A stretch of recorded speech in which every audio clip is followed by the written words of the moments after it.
மாண்புமிகு தமிழ்நாட்டின் முதலமைச்சர் அவர்கள் 2021 மே திங்கள் 7ஆம் தேதி ஆட்சி பொறுப்பில் அமைந்தவுடன் தமிழ்நாட்டில் கடைகோடி மனிதர்களுக்கும் மருத்துவ சேவையை முழுமையாக கொண்டு போய் சேர்த்திட வேண்டும் என்கின்ற வகையில் மிக சிறப்பான திட்டம் ஒன்றினை அன்றைக்கு கொண்டு வந்தார்கள்.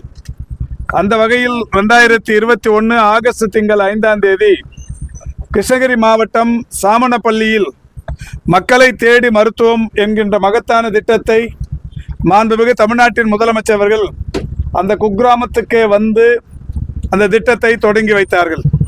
தொடங்கி வைத்து அந்த கிராமத்தில் இருக்கிற ஒரு சகோதரிக்கு மருந்து பெட்டகத்தை தந்து அங்கே நடைபெற்ற எளிய நிகழ்ச்சி ஒன்றில் பேசும்போது சொன்னது, முதல் பயனாளிக்கு மருந்து பெட்டகத்தை தந்திருக்கிறோம், 1 கோடி பயனாளர்களை இந்த திட்டம் சென்றடைய வேண்டும் என்பது என்னுடைய விருப்பம் என்று முதல்வர் அவர்கள் அறிவித்தார்கள். Diabetic, hyper tension, palliative care, physiotherapy, dialysis என்று 5 வகை நோய் பாதிப்புகளுக்கு வீடுகளுக்கே தேடி சென்று மருத்துவம் பார்க்கும் இந்த மகத்தான திட்டம் அன்றைக்கு முதல்வர் அவர்களால் தொடங்கி வைக்கப்பட்டது. தொடர்ந்து 50 லட்சமாவது பயனாளிக்கும் மாண்புமிகு தமிழ்நாட்டின் முதலமைச்சர்களை நேரடியாக வருகை தந்து சித்தலப்பாக்கம் பகுதியில் ஒரு மூதாட்டிக்கு மருந்து பெட்டகத்தை தந்தார். 60 லட்சமாவது பயனாளிக்கு மதுரை மையிட்டான்பட்டியில் சென்று நாங்கள் மருந்து பெட்டகத்தை தந்தோம். 75 லட்சமாவது பயனாளி நாமக்கல் மாவட்டம் போதமலை என்கின்ற ஒரு மலை கிராமத்தில் நஞ்சம்மாள் என்கின்ற சகோதரி 75 லட்சமாவது பயனாளியாக தேர்வு செய்யப்பட்டு மருந்து பெட்டகம் தரப்பட்டது. 80 லட்சமாவது பயனாளி கோதாமேடு என்கின்ற பகுதியில் ஒரு சகோதரிக்கும், 90 லட்சமாவது பயனாளி விருகம்பாக்கத்தில் ஒரு இஸ்லாமிய சகோதரிக்கும் தரப்பட்டது. 1 கோடியாவது பயனாளி, 1 கோடியே 1ஆவது பயனாளி என்கின்ற வகையில் மீண்டும் மாண்புமிகு தமிழ்நாட்டின் முதலமைச்சர் அவர்களே வந்து திருச்சி சன்னாசிபுரத்தில் மருந்து பெட்டகத்தை தந்தார்கள். பொதுவாக ஒரு முதலமைச்சர் ஒரு திட்டத்தை தொடங்கியதற்கு பிறகு அந்த திட்டம் தொடர்ந்து மக்களை சென்றடைந்து கொண்டிருக்கிறதா, அந்த திட்டத்தின் பலன் மக்களுக்கு போய் சேர்ந்து கொண்டிருக்கிறதா என்பதை ஆய்வு செய்வதில் நம்முடைய முதல்வருக்கு நிகர் அவர்தான். அந்த வகையில் திருச்சிக்கு வந்து 1 கோடியே 1ஆவது பயனாளிக்கும் 1 கோடியாவது பயனாளிக்கும் மருந்து பெட்டகத்தை தந்தார். கடைசியாக 2 கோடியாவது பயனாளிக்கும் மாண்புமிகு முதல்வர் அவர்களே வந்து ஈரோடு மாவட்டம் நஞ்சனாபுரம் என்கின்ற பகுதியில் ஒரு மருந்து பெட்டகத்தை தந்தார். 2 கோடி பயனாளர்களை கடந்த நிலையில் கடந்த செப்டம்பர் திங்கள் 25ஆம் தேதி அமெரிக்காவில் இருக்கிற நியூயார்க் நகரில் ஐநா சபையின் பொதுக்கூட்டம் நடைபெற்றது.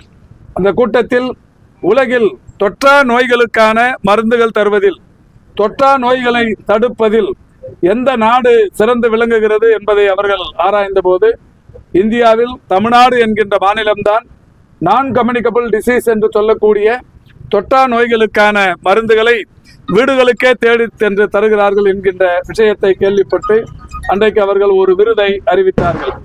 United Nations inter agency task force award என்கின்ற ஒரு விருது தமிழ்நாட்டுக்கு கிடைக்கப்பட்டது. இந்தியாவில் ஒரு மாநிலத்தில் ஒரு துறைக்கு ஐநா சபையின் விருது கிடைக்கப்பட்டது என்பது அதுவே முதல் முறை. அந்த வகையில் ஐநா விருது பெறுகிற போது இந்த திட்டம் 2 கோடியே 24 லட்சம் பயனாளர்களை சென்றடைந்திருந்தது. இன்றைக்கு தஞ்சாவூரில் தென்னங்குடி என்கின்ற இந்த கிராம பகுதியில் மனோன்மணி என்கின்ற 56 வயது நிரம்பிய பெண்மணிக்கு இன்றைக்கு ஹைப்பர் டென்ஷன், அதாவது உயர் ரத்த அழுத்த நோய் இருப்பது கண்டறியப்பட்டு அவருக்கு மருந்து பெட்டகம் தரப்பட்டிருக்கிறது. ஆக தென்னங்குடி இன்றைக்கு 2 கோடியே 50 லட்சமாவது பயனாளியை கண்டறிந்து இந்த மருந்து பெட்டகம் தரப்பட்டிருக்கிறது. தஞ்சை மாவட்டம் தென்னங்குடி என்பது இனிமேல் மருத்துவத்துறையின் வரலாற்றில் ஒரு மறக்க முடியாத ஊராக இருக்கும். காரணம், 1வது மருந்து பெட்டகம் கிருஷ்ணகிரி மாவட்டம் சாமனப்பள்ளி, 50 லட்சமாவது பயனாளி சித்தலப்பாக்கம், 60 லட்சமாவது பயனாளி மையிட்டான்பட்டி, 75 லட்சமாவது பயனாளி நம்முடைய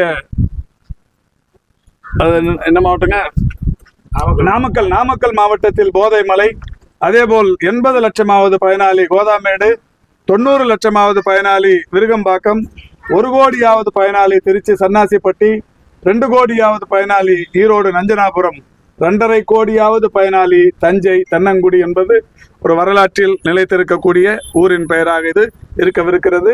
2.5 கோடியாவது பயனாளி மனோன்மணியம் அவர்களுக்கு இப்பொழுது உயர் ரத்த மருந்தை நானும் நம்முடைய மாண்புமிகு உயர்கல்வித்துறை அமைச்சர் அவர்களும் பெருமதிப்பிற்குரிய சட்டமன்ற உறுப்பினர் சந்திரசேகர் அவர்களும் இந்த தொகுதியின் நாடாளுமன்ற உறுப்பினர் திரு முரசொலி அவர்களும் தஞ்சை மாநகராட்சியின் வணக்கத்திற்குரிய மேயர் அவர்களும் தஞ்சையின் சட்டமன்ற உறுப்பினர் அவர்களும் பங்கேற்று இந்த மருந்து பெட்டகத்தை தந்திருக்காங்க.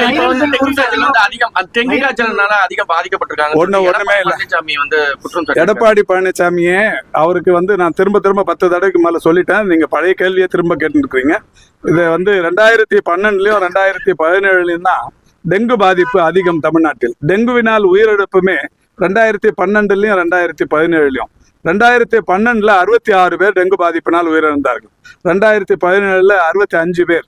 இதுதான் இந்தியாவிலேயே டெங்குவினால் பாதிக்கப்பட்டு அதிக உயிரிழப்புகள் ஏற்பட்டு இது 2. ஒரு முறையும் அதிமுக, 2வது முறையும் அதிமுக. இப்ப இந்த 11 மாதங்களில் வெறும் 9 பேர் மட்டும்தான்.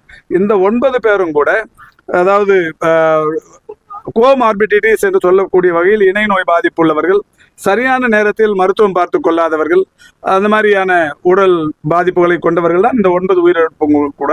மாண்புமிகு தமிழ்நாட்டின் முதலமைச்சர்கள் இந்த அரசு பொறுப்பேற்றதற்கு பிறகு தொடர்ச்சியாக டெங்கு பாதிப்பு வராமல் தடுப்பதற்கு, அந்த பாதிப்பு வந்தவுடனே அதை உடனடியாக விழிப்புணர்வு ஏற்படுத்துவதற்கு மிக சிறப்பான நடவடிக்கைகளை எடுத்துக்கொண்டிருக்கின்ற காரணத்தினால் கடந்த 4.5 ஆண்டு காலமாக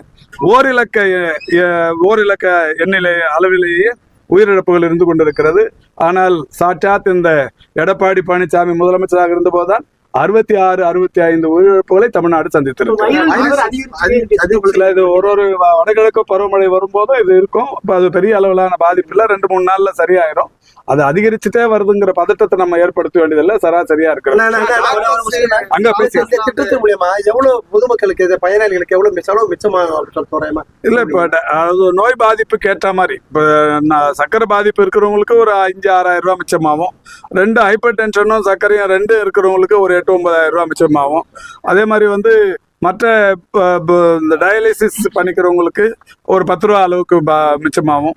அதே மாதிரி பிசியோதெரப்பி பண்றவங்க வாரத்துக்கு ஒரு தடவை பண்ணுவாங்க, ஒரு சில 2 வாட்டி பண்ணுவாங்க. ஒவ்வொரு வாட்டி பண்ணும்போது 1000 கணக்கில் ஆகும். மாசத்துக்கு 4 தடவை பண்ணாங்கன்னா 4000 மிச்சமாகும். இது மாதிரி நோய் தன்மைக்கு ஏற்றார் போல பாதிப்புகள் நீங்க என் கூட வாங்க, எந்த இடத்துல இல்லையோ நீங்க காட்டுங்க. நீ ஃபுல்லா தஞ்சாவூர்ல இருக்கிறேன். அது மாதிரி 19 கேள்வி கேட்கக்கூடாது. தஞ்சாவூர்ல தான் இன்னைக்கு இருக்கிறேன். ஏதாவது ஒரு ஆஸ்பத்திரிக்கு என் கூட வாங்க. சாங்ஷன் ஸ்ட்ரென்த் எவ்வளோ அங்க டாக்டர் எவ்வளவு பேர் இருக்கிறாங்கிறத நீங்க உங்க முன்னாடியே ப்ரூவ் பண்ற.